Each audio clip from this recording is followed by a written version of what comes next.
장애인 문화복지신문 제364호 제8면 기사입니다. 부천시 발달장애인 오케스트라 나눔꽃 챔버와 함께하는 송년음악회 성료. 부천시 발달장애인 오케스트라가 12월 11일 부천 복사골문화센터 아트홀에서 부천시 장애인 문화예술 진흥 사업으로 진행하는 나눔꽃 챔버가 전하는 희망 메시지를 성공적으로 마무리하였다. 이번 송년음악회는 2022년 한 해 동안 열심히 공연 활동을 펼쳐온 나눔꽃 챔버 오케스트라가 관심과 응원을 보내준 관객들 모두에게 감사한 마음을 전하는 무대로 꾸며졌다. 특히 지난 5월, 7월, 9월 3번의 해설이 있는 음악회 중 베스트 곡을 선정하여 프로그램을 구성하였다. 또한 단원들의 성장을 볼 수 있는 바이올린 3중주, 4중주 곡을 선보여 많은 박수를 받았으며 연말 분위기를 물씬 느낄 수 있는 크리스마스 페스티벌 곡을 선보여 감동을 선사하였다. 오프닝을 맡은 경기장애인 부모연대 부천지부 허혜영 회장은 2022년 공연을 통해 단원들이 실력이 향상되었고 인지도가 높아져 공연 섭외가 많아져 행복한 고민 중이라고 전했다.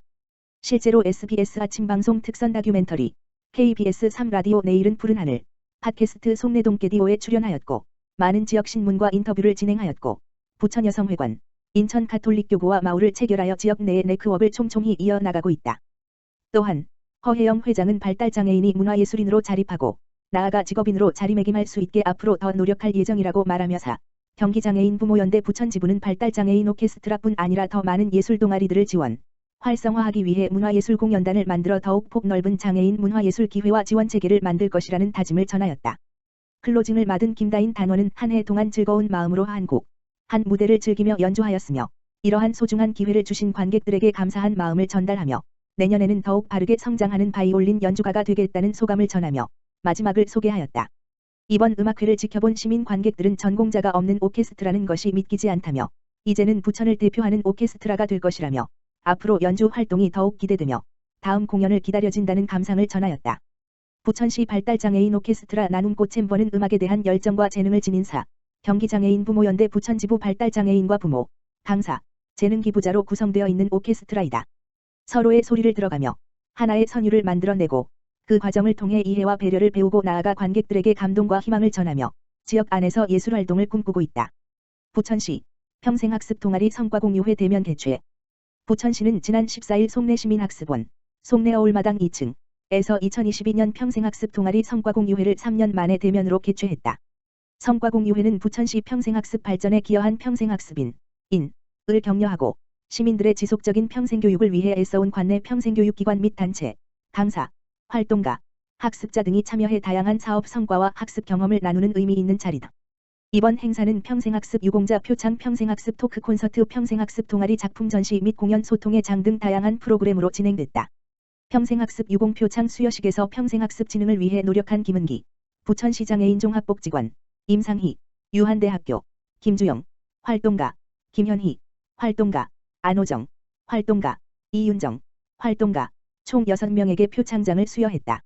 특히 평생학습 현장을 생생한 토크로 논하다라는 주제로 진행된 평생학습 토크 콘서트에서는 부천학습반디, 평생학습 활동가, 퇴근학습길, 평생학습 동아리, 찾아가는 배달강좌 학습독 5개 사업 관계자들이 직접 나서 현장에서 일어나는 생생한 이야기로 현장 분위기를 알렸다. 그 밖에도 학습 동아리가 그간 익힌 재능을 작품 전시와 공연 등으로 표현하며 풍성한 성과 공유의 장을 펼쳤다. 한혜정 부천시 교육사업단장은 2023년은 부천시 승격 50주년이고 부천시 평생학습도시 지정 20주년이 되는 뜻깊은 해라며 부천시 평생학습이 한층 더 성장하는 기회가 될 수 있도록 고민하고 지속적으로 지원하겠다고 말했다. 부천호수식물일로 수피아에서 크리스마스 전시회 즐기세요. 부천시는 부천호수식물일로 수피아, 부천시 조마루로 15에서 오는 12월 16일부터 2023년 1월 15일까지 크리스마스 전시회를 개최한다. 이번 전시회는 겨울철 색이 아름다운 크로톤, 포인세티아, 아라우카리아 등 식물의 크리스마스 장식을 설치하여 식물원을 찾는 이용객에게 다양한 볼거리를 제공할 예정이다. 부천호수식물일로 수피아는 부천시청 홈페이지 www.버컨.co.kr 공공예약 서비스를 통해 운영되고 있다. 예약 인원 미달 시 현장 발권도 가능하다. 부천호수식물일로 수피아는 유료, 성인 기준 3,000원로 운영 중이다. 단, 만 65세 이상, 만 19세 미만 부천시민은 입장료가 면제이며 부천시민과 장애인, 국가유공자는 입장료 할인 혜택을 받을 수 있다. 동절기인 12월부터 2월까지 관람 시간은 오전 10시부터 오후 5시까지로 정기휴관일은 매주 월요일과 명절 당일이다. 시 관계자는 이번 행사에서 연말연시에 따뜻한 식물원에서 이국적인 전시식물 관람과 크리스마스 분위기를 느끼시길 바란다고 말했다. 수원시 장애인 복지시설 동절기 추가 접종 재고를 위한 설명회. 수원시가 장애인 복지시설 시설장을 대상으로 16일 장애인 복지시설 동절기 추가 접종 재고를 위한 설명회를 열었다. 온라인 화상회의 플랫폼을 활용해 비대면으로 진행한 이날 설명회에는 장애인 복지시설 시설장 등 50여 명이 참여했다. 강의를 한 심평수 영통구보건소장은 오미크론 대응 이가 백신과 기존 백신과 차이점, 효과성 안전성 등을 설명했다. 추가 접종에 활용되는 오미크론 대응 이가 백신은 기존 백신보다 변이 바이러스 예방 효과가 크다. 이가 백신을 추가 접종받은 성인의 이상 사례 신고율은 기존 단가 백신보다 낮았다. 수원시 관계자는 겨울철 코로나19 재유행을 억제하는 데 예방접종이 큰 역할을 할 수 있다며 장애인 복지시설 관계자들과 이용자분들은 동절기 추가 접종에 동참해 주시길 바란다고 당부했다. 수원시 평생교육협의회 열고 평생교육 활성화 방안 논의. 수원시는 12일 시청 상황실에서 수원시 평생교육협의회를 개최하고 평생교육 활성화 방안을 논의했다. 이날 회의에는 협의회 의장인 이재준 수원특례시장을 비롯해 위원 등 10여 명이 참석했다.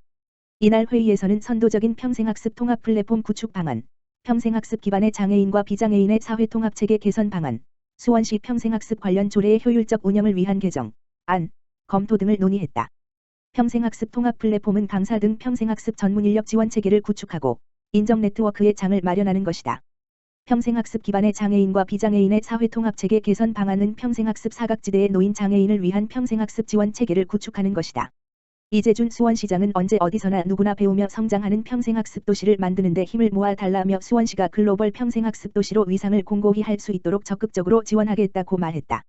수원시 평생교육협의회는 위촉직 위원 10명과 당연직, 수원시장, 시민협력국장 2명으로 구성돼 있다. 위촉직 위원은 수원시의회 의원, 수원교육지원청 관계 공무원, 평생교육 장애인교육 전문가, 평생교육 관계기관 운영자 등이다. 평생교육진 흥시행계획의 수립 시행평가 평생교육진 흥시체계 평가제도 개선 평생교육 관련 기관 간 협력 조정 시 평생학습관 설치 운영 장애인 평생교육진 흥계획 수립 시행평가 등에 관한 사항을 논의한다. 수원시는 2017년 유네스코 학습도시상을 받으며 글로벌 학습도시로 인정받았다. 유네스코와 유네스코 평생교육국제기구 UIL가 주관하는 유네스코 학습도시상은 유네스코 글로벌 학습도시 네트워크에 가입된 전 세계 도시 중 학습도시 운영에 괄목할 만한 성과를 보여준 도시에 수여된다. 수원시는 올해 6월 모로코 마라케시에서 개최된 유네스코 제7차 세계성인교육회의에 대한민국 대표로 참가해 세계 평생학습 전문가들과 국제 네트워크를 구축한 바 있다. 이재준 시장은 지난 11월 전국 평생학습도시협의회가 주관하고 유네스코 평생교육국제기구 UIL가 초청한 한국 유럽 학습도시 교류 서밋에 참가해 데이비드 아초아레나 UIL 원장, 독일 프랑스의 글로벌 학습도시 네트워크 도시 시장 등을 만나 협력 방안을 논의했다. 국제와이즈맨 수원클럽, 위기 청소년 지원에 사용해달라 수원시의 후원금 기부. 국제와이즈맨 수원클럽이 수원시 위기 청소년 지원에 사용해달라며 수원시에 후원금을 기부했다. 국제와이즈맨 수원클럽 회원들은 16일 수원시청을 방문해 김기배 문화청년체육국장에게 후원금 100만 원을 전달했다. 수원시는 청소년 안전망 사업에서 사례 관리 중인 고위기 청소년 2명에게 후원금을 지원할 예정이다. 후원금을 지원받는 A군, 초사은 아버지의 폭력, 학대로 인한 후유증으로 또래 관계에 어려움을 겪고 있고 불안 분노 증세가 심해 정신의학과 약물을 복용 중이다. 부모 이혼 후 어머니와 살고 있지만 어머니가 자녀 셋을 키우느라 취업하지 못해 경제적으로 어려움을 겪고 있다. B양, 학교 밖 청소년, 은 다문화가정 자녀로 방 2칸짜리 집에 5 식구가 살고 있다. 초등학교 때부터 또래 관계에 어려움을 겪으며 학교에 적응하지 못했고 공황장애를 앓고 있다. 자해 자살 시도를 한 후 상담 치료, 약물 치료를 받고 있다. 동생은 중증 장애가 있어 외조모가 돌보고 있다. 수원시 관계자는 수원시 위기 청소년을 위해 나눔을 실천해주신 국제와이즈맨 수원클럽에 감사드린다고 말했다.